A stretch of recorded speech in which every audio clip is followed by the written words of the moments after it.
Hello guys! Tayo po ngayon ay magbabalat ng pipino.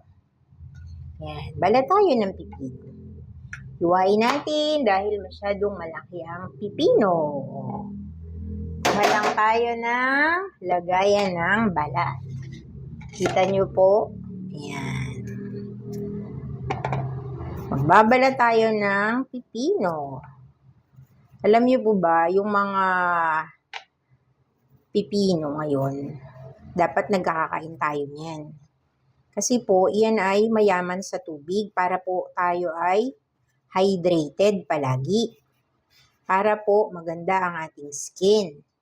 Alam niyo po ba na ang pipino ay mayaman sa fiber? Yan po ay nakatutulong sa ating digestive system.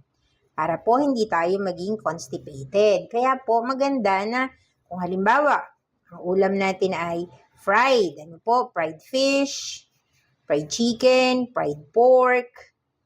Kahit ano, po pwede natin itong gawing kasabay noon. Po pwede natin siyang isabay sa ating mga ulam.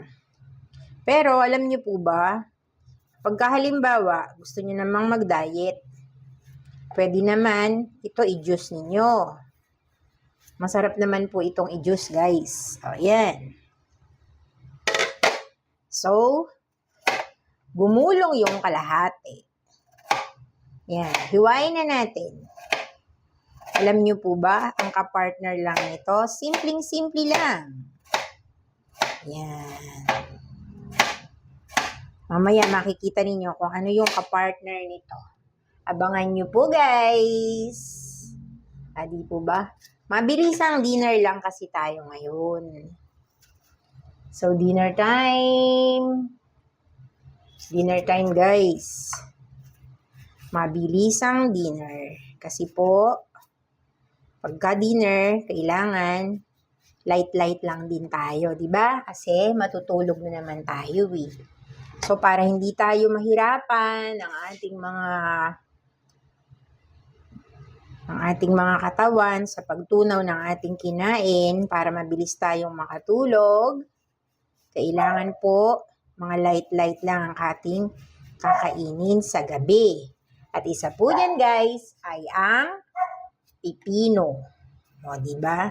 Mas maganda kumain tayo ng pipino. O, diba?